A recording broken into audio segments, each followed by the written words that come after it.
It's a great day to be a Coyote. Welcome, Coyote Nation, to another episode of Back to Pack Podcast, where we are going to be bringing you all of your favorite games, memories, and of course, discussion with our fellow Coyotes.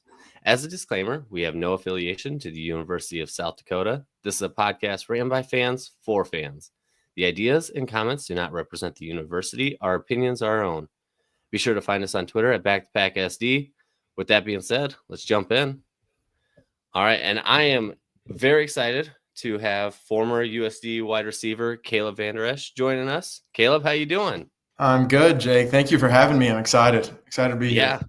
All right. So I do have to get a little bit of a chuckle because obviously you're being down in Texas. I swear it felt like we were up in Texas. We were in Texas too last week.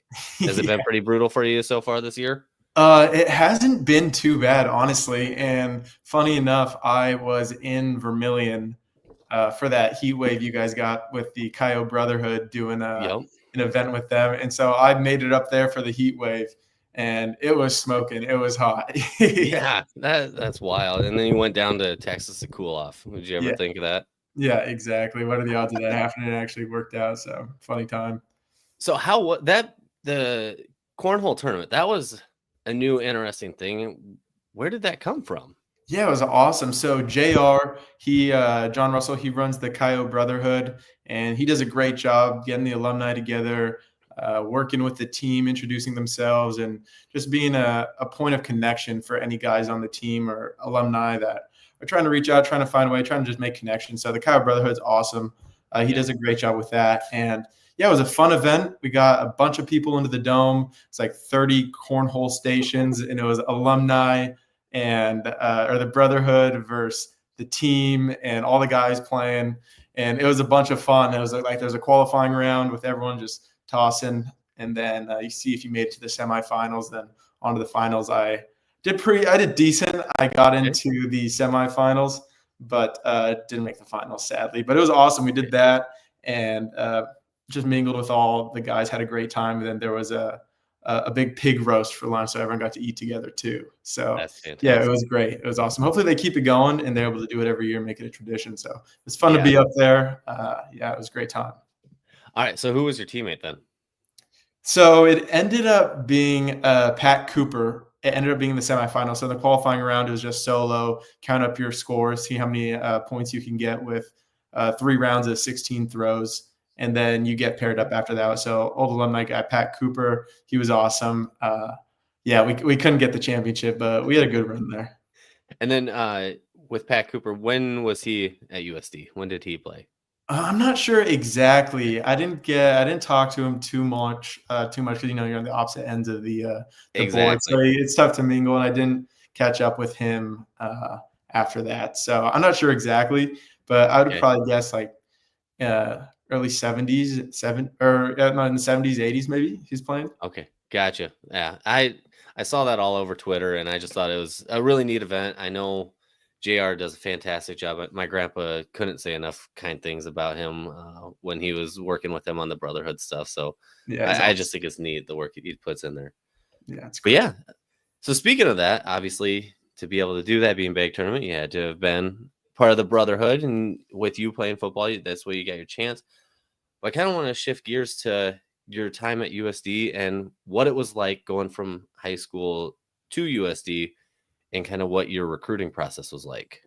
Yeah, man, I didn't really have much of a recruiting process. I was a very late bloomer in terms of my growth and and maturity, I guess, just physically. I think my freshman year of high school, I was playing JV football at 5'3", maybe 5'2". I was tiny. Jeez. So I was really small and had the goal of playing Division I football. I was like, man, I just need this growth spurt to come. My family's all fairly large individuals. My dad actually played at USD in the late 80s, linebacker. And so big guy. And I was like, all right, the size will come along. And so ended up growing my junior and senior year, but missed the recruiting window a little bit. A lot of these guys are getting recruited sophomore, junior year and getting those offers.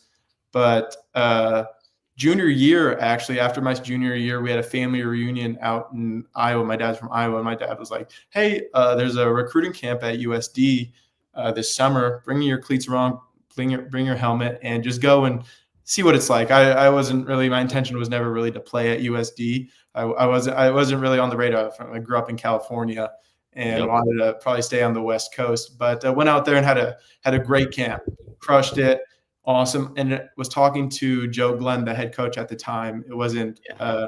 Coach Nielsen; it was Joe Glenn. As you were there with Coach Glenn. Yep. He Yeah. was the He got coach. us. He carried us into D1. Yeah, what an awesome guy. Loved him. Loved talking to the Mhm. coaching staff. So I was talking with them, and it was going really well. And we're like, awesome. Hopefully, we'll get something offered to you. We'll see. We'll see how that goes.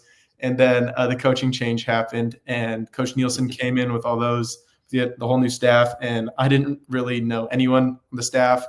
Coach Middleton, the receivers coach, was still there, and so I was talking with him, and they're like, "Hey, we've never met you before. Uh, we'd love to offer you a walk-on spot." And at that point in time, I wasn't getting any offers. And so I was extremely grateful for the walk-on spot and ended up taking that. And yeah, walked on there in fall of 2016.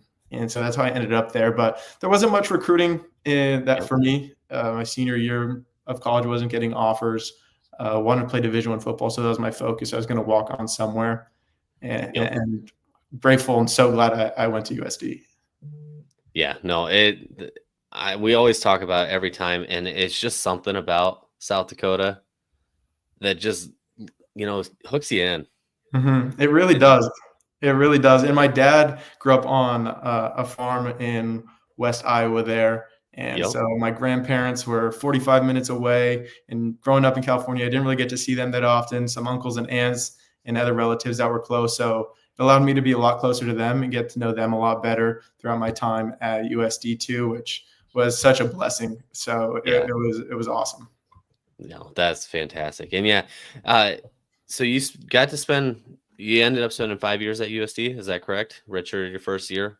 Yeah, I think it ended up being like 5.5 or something because COVID mixed things up there a little bit. Yes. And yeah, so my last season was fall of 21 because they had that weird Mhm. spring season in there for a little bit. And then, yeah, so fall of 21, I got in there in fall of 16. So almost 6 years. 6 years. Yeah.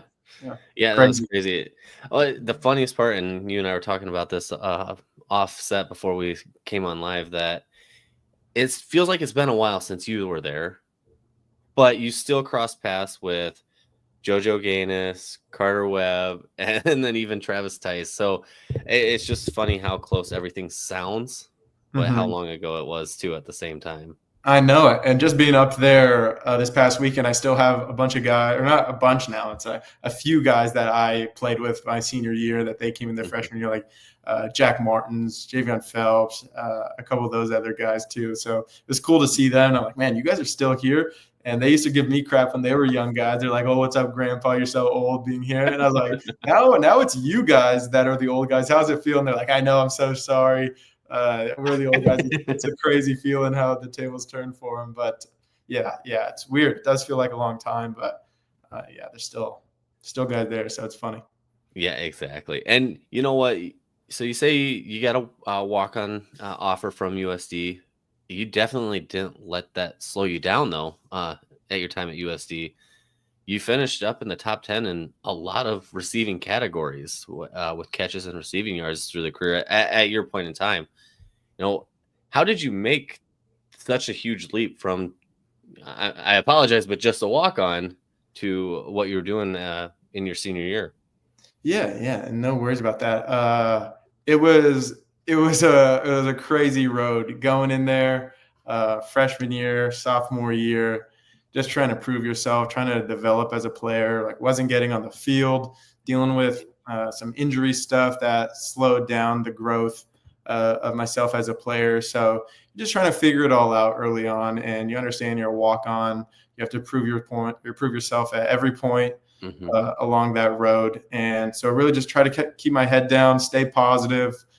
Just my thing at practice, I'd be like, all right, just make one good play at practice. Even if you're having a bad practice, make that one good play so you can just keep Yeah. growing and keep proving yourself. So yeah, just try to stay positive, put the work in, and just keep growing as a player. And whatever happened. I was just going to say I'm going to try to build myself into the best player I could possibly be, and whatever that playing time is or grows into being, so be it. Mhm. As long as I know I put everything into it, and yeah, it ended up working out great for me.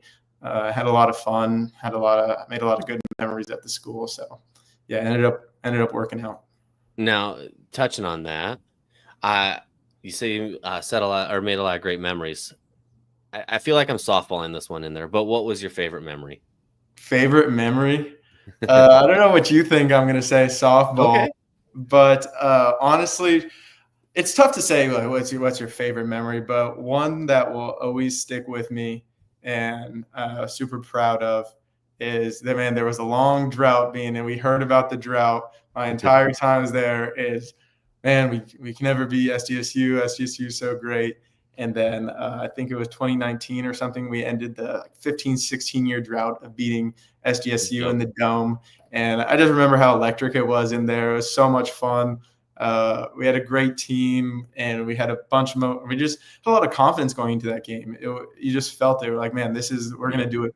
We're gonna do it the whole week leading up to it. So winning that game and just celebrating with the team and having fun was a great memory for sure. And there's other big games playing into that were awesome too. But that one Yep. sticks out just because it meant so much to the school. It meant so much to the team, and yeah, that was a good one. Exactly. So you were on the field though for when the catch happened, correct? Oh, the Hail Mary, yes, Yep. yeah, yeah, yeah. The That was miracle. the All miracle catch. Yeah, that was crazy. I was like right there. My boy Jay Webb caught it, gets in there, and just celebrating with them. Mhm. Yeah, that was a wild one. They're like, "Oh, we got one more second. We got 1 second left." And all right, let's make this thing happen. Carson Camp throws a bomb, gets out of the pocket, lets it rip, and yeah, J Webb came down with it. So that was a cool one to be on the field for sure. Oh, I bet that was just fantastic memory. I remember watching that, I mean, as vividly as possible. Fortunately, I wasn't able to be at the game, being a new dad at that point. So I was watching you guys on my laptop as I was at my parents' house, and my mom, I think she thought about calling an ambulance for me because she thought I was gonna keel over at that point. Yeah, I bet. Yeah, and That's no, it was fantastic. And that, I mean, you guys had some big wins through your time at USD. It wasn't just that one as well, if I'm not mistaken. Yeah, yeah, a bunch of big wins. I mean, right now, of course, like, you're like, oh yeah, well, we're the big wins, but I mean, yeah, it's fun. Like being Bowling Green FBS win was great for Mhm. us. Yeah, going, I mean, tons of games. Like going UNI, winning at UNI is always fun. Being those Exactly. teams, beating number 3 Youngstown at the Dome. Mhm. Yeah, I mean, there's so many. There's a lot of Yeah, good ones. exactly. And then so when your time ended at USD, football didn't stop for you though. No, yeah. Uh, didn't get drafted. Was hoping to get drafted or get a free agency spot on an NFL team, and that didn't happen. So ended up going in.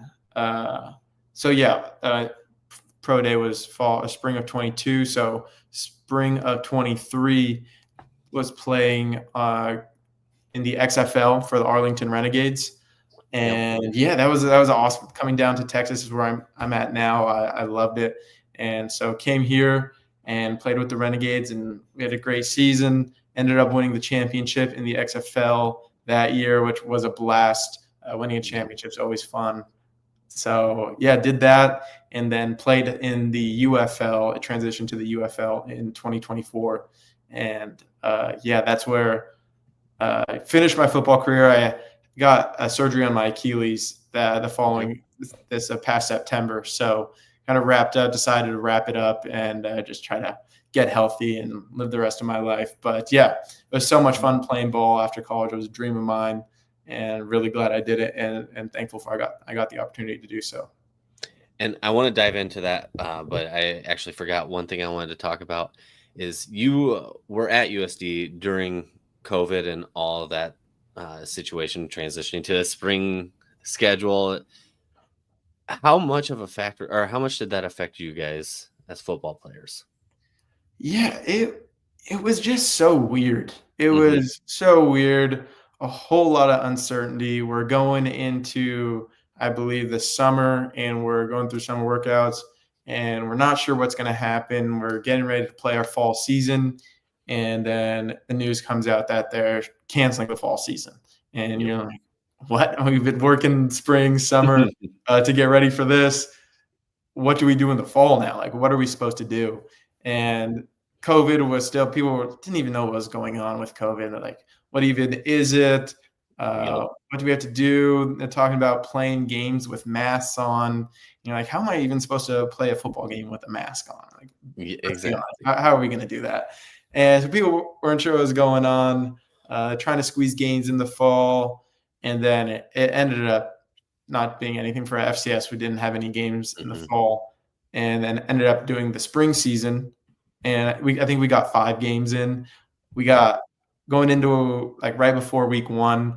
They said, I think on a Monday they called us in and they're like, "All right, week 1's canceled in the spring now. The other team had a COVID outbreak," and so we're like, "Oh, here we go again." And then we ended up getting 5 games in, and then going into week 6 or would be 7, they're like, "All right, the other team has to cancel again." They had an outbreak, and then they just ended up shutting it down for us. So that it was a whole lot of uncertainty. Everyone really wasn't sure what was going on, but from what I remember, the team handled it well. Everyone just stayed one step, just kept going, and like, all right, whatever happens, happens. We're going to make sure we're ready for whatever does happen. So I think it brought all of us together. Like, we were all like, all right, we're in it together. We're just going to be ready, and whatever comes our way, we're just going to put our best foot forward. Yeah, absolutely wild. And it was, I will say, it was in a way, it was kind of nice having you guys play football in the spring. It just gave us a little more football per se. Yeah. But it was, probably the weirdest thing I will ever see when it comes to football. Yeah, what a weird time, right? I remember when I think it was March of whatever year it was, and they the outbreak really made its way over to the U.S. and everything started to get shut down.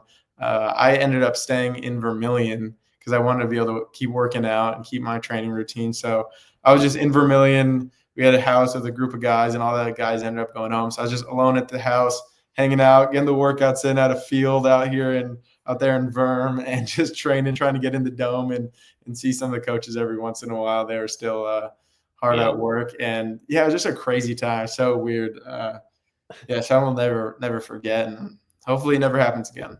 Exactly. I will say I'm glad it didn't hit when I was in college because I will say my parents probably would have appreciated it. My grades probably would have went up because there was nothing else to do, just being stuck in the room.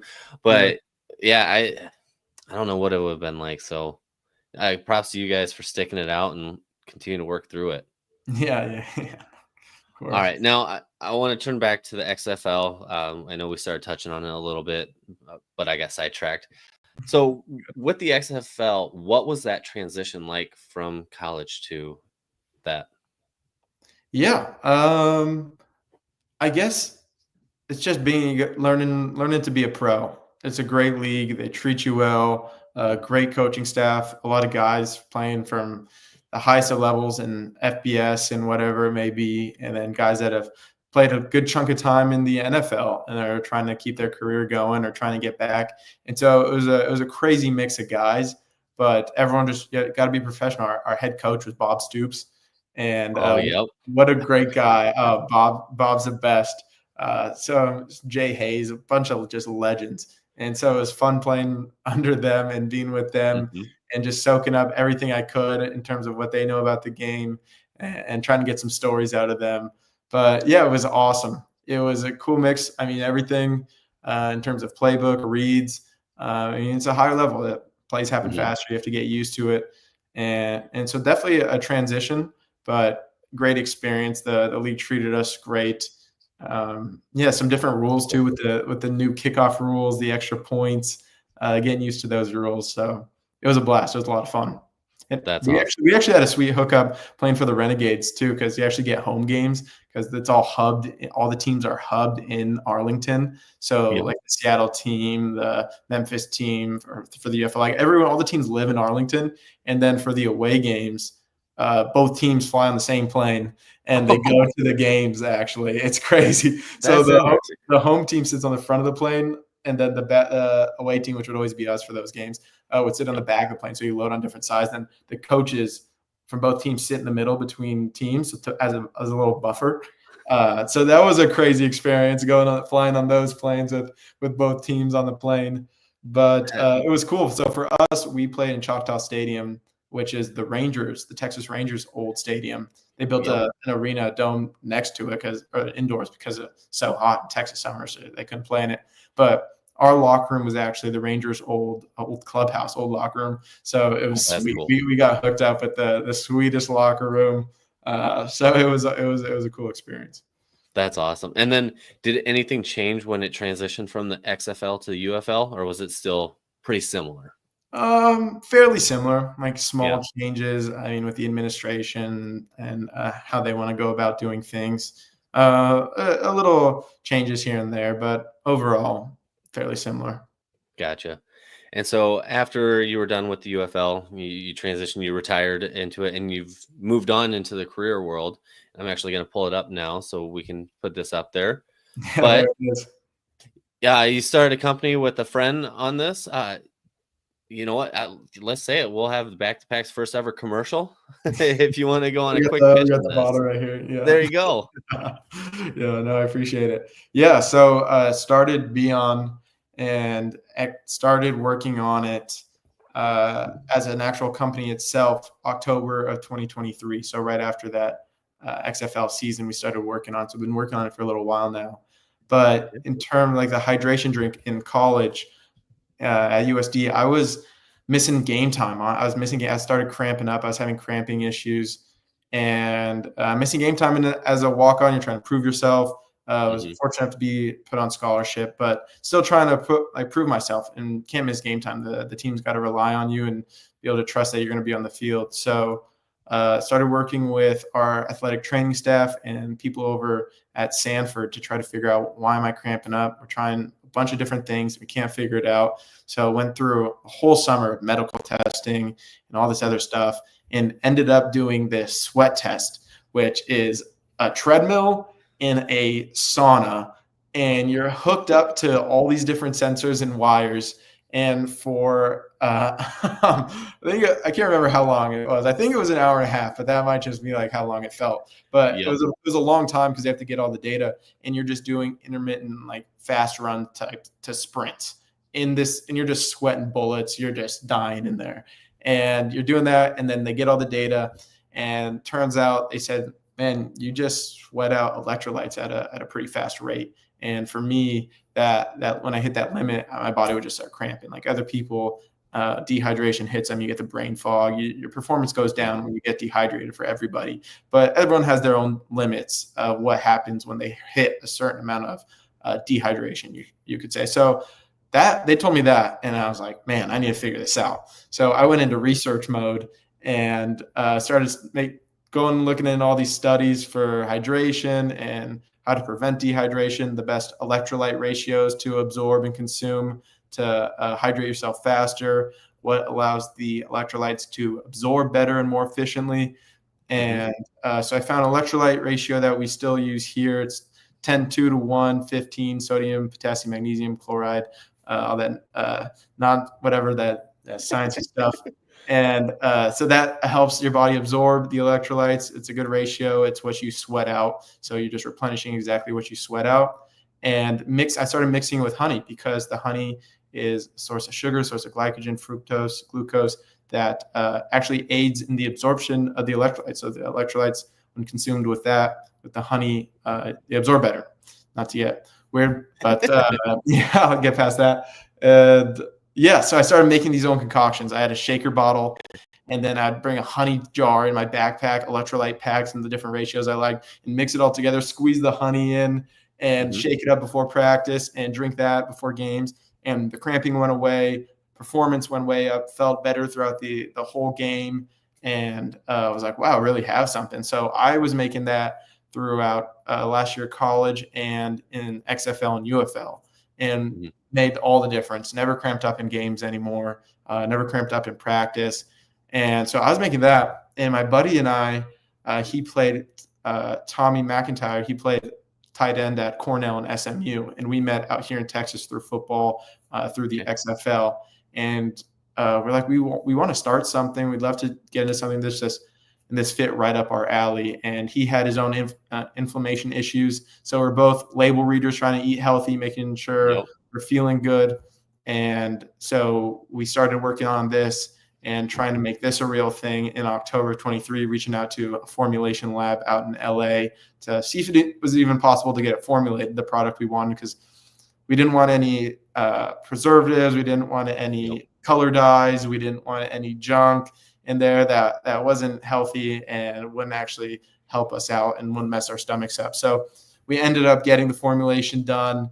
And we've been working on it nonstop ever since. And we're able to get a production done this past January, and launch the company live in February. And we actually sold out in 3 months through this first run.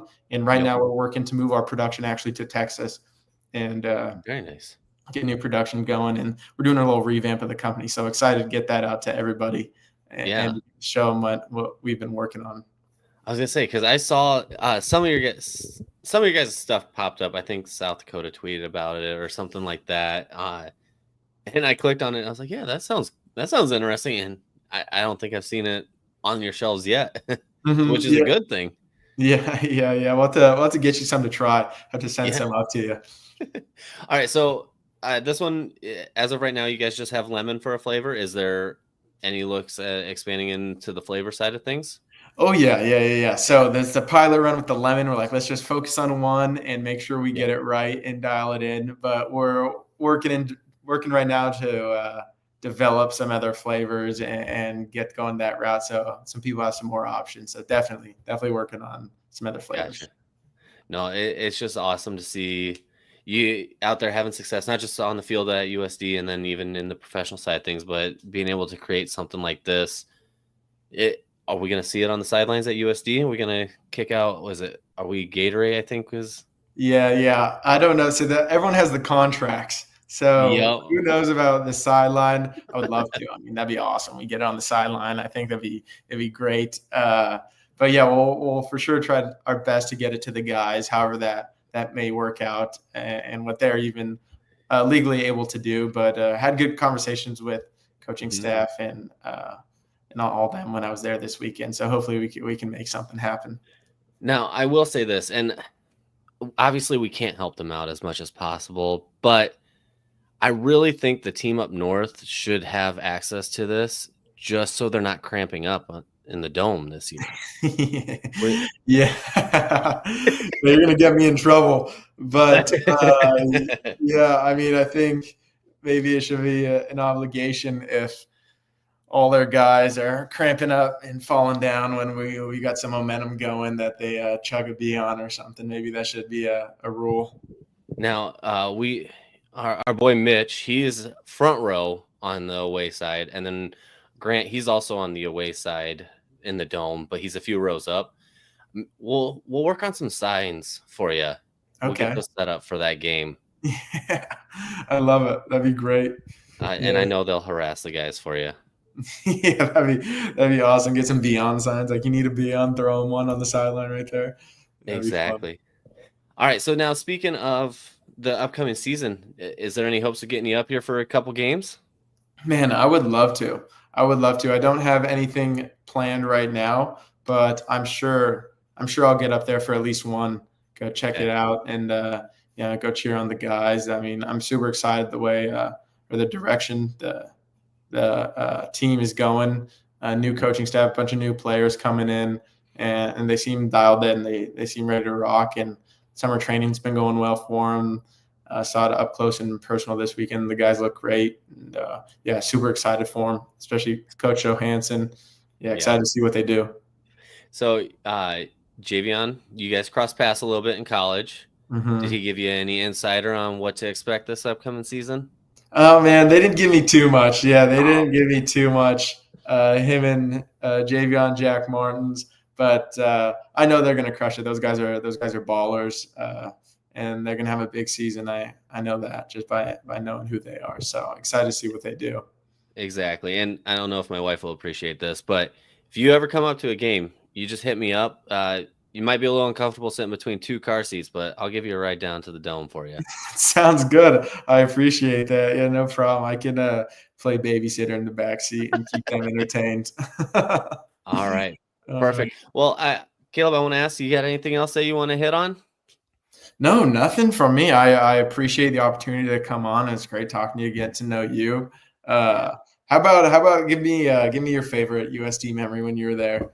So my favorite USD memory, I could go easy and say it was the win against Minnesota. I Yeah, was not up there, but I was watching it. with Coach I mean, Warren. Coach Warren he's the running backs coach. Yeah, exactly. he was the baller, quarterback for the team. What a beast. But I'll say my true favorite was actually when we beat number 3 Eastern Washington the year Okay, after in the dome. That I remember sitting in the box with Grandpa, and he goes, "That win was bigger than anything that you can compare to the Minnesota game last year." really? Yep. Wow. Okay. Super cool. It was just Yeah. a place I could have just imagined the energy in there was wild. It's electric, and I tell you what, I'm definitely the crowd's taking some notes this last season and the season before. It's gotten hostile in there, so Mhm. we're having some fun. Yeah, I love it, especially the new addition to the dome too. All the Exactly. upgrades look great. The dome's awesome. You've done such a great job with it too. So, yeah, Yeah. hopefully there can be some big wins this year. The dome get it rocking and, Oh, yeah. and go win a championship. It's gonna be awesome to see. Perfect. Well, hey, Caleb, I just want to say thank you for joining us tonight. This was a blast, and I think you started kind of a series of getting some old players on. So you're the first of many. Oh, I love it. Yeah, let me know. I can hit up whoever and get them on here for you. So yeah, just let me know. All right. Sounds good. Thanks, Caleb. Sounds good. Thank you, Jake. Yep. Go Yotes. Go Yotes.